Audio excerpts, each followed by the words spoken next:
This is Hidden Killers Week in Review. A look back at the most prolific stories of the week. The blood washed away, but the guilt never does. Welcome to Hidden Killers with Tony Brueski, featuring psychotherapist and author Siobhan Scott. A lot of people have been charmed by him. And I don't know if it's just his looks or what it may be, but there was a lot of people. I mean, he's I believe he's one of the, I don't know how you would quantify this, but one of the most popular prisoners, I guess, in the world in terms of getting fan mail and letters from women who, want to basically be with him. I mean, let's talk about that aspect for a while, because we've seen that in some other cases. We know there's been some of that going on with Koberger. It goes on with almost anybody, but to such an extent with Scott Peterson. Why is that? Especially with this horrible backstory that he has of cheating on his wife. I mean, just take the murder out of it. And let's say he was arrested for something else and put in jail for the rest of his life. What's the appeal with something like that? It really goes back to how non-rational human beings can be, right? What woman in her right mind would think that this is somebody to begin fantasizing about romantically? What does it get down to? I think, again, people like this, they're con artists. He was a nice looking con artist. He's a smooth talker. And you have very troubled, damaged women with low self-esteem who just have an urge to rescue. They have a fantasy about this person is innocent. I mean, I've seen so many cases where it was proven that a guy was a murderer, and yet there was a woman on the outside who didn't believe any of the evidence and was going to rescue him. And they get a lot of attention. Often a guy who's incarcerated, well, he's got a lot of free time on his hands, so he writes back. So they get the pen pal thing going, and so they can be very charming in the communication. And there's a certain kind of vulnerable woman that just falls for it, and it's really twisted. Those are women who I think could benefit from therapy. I don't think that the perpetrators benefit from therapy, but I think women who have this fantasy life going and this need to bask in the glow of someone famous, I think they need help. Is someone like that? I mean, have you ever dealt with anybody that does that with a prisoner? How do you bring them back around to see just how, unhealthy that sort of behavior is?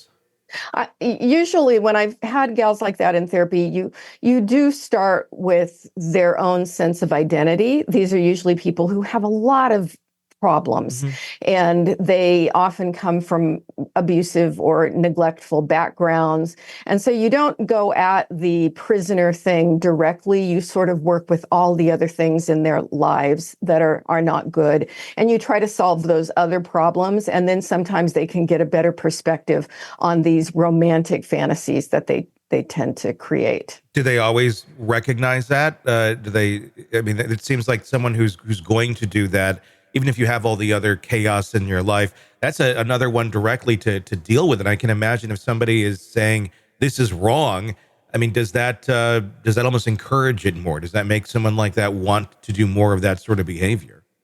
Yeah, if they see this guy as this poor, victimized, wonderful person, they may then just continue to try to rescue.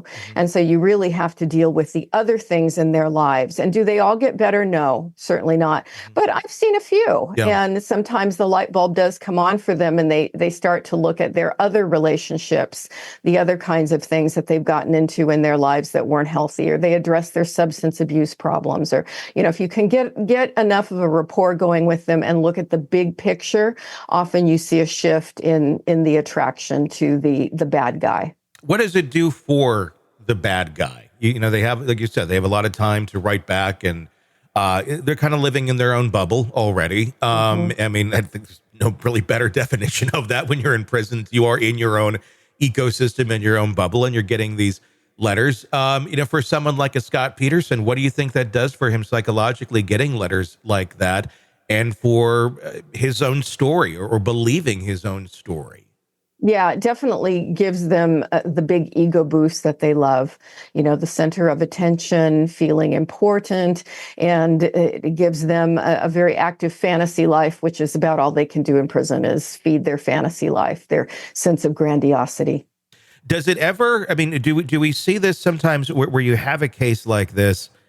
I mean, could Scott Peterson legitimately believe that he did not do this? I mean, could this be something that he's blacked out of in his mind because of all these years of professing his innocence? I mean, can one convince themselves that they did not commit a horrific crime like this, even though they in fact did?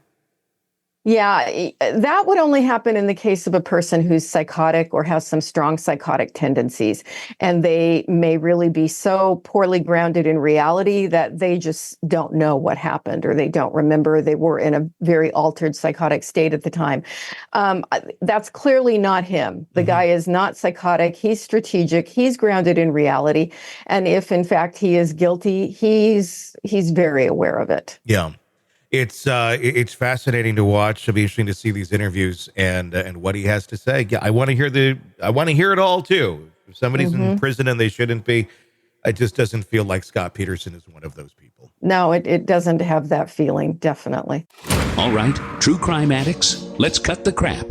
You're knee-deep in the gory details of your favorite podcast when suddenly a commercial hits like a bad meal. Seriously?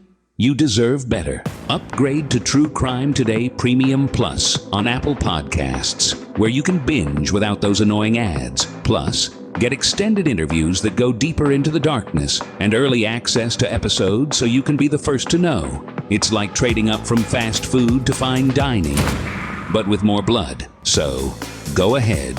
Search for True Crime Today Premium Plus on Apple Podcasts. Subscribe and feast on the good stuff.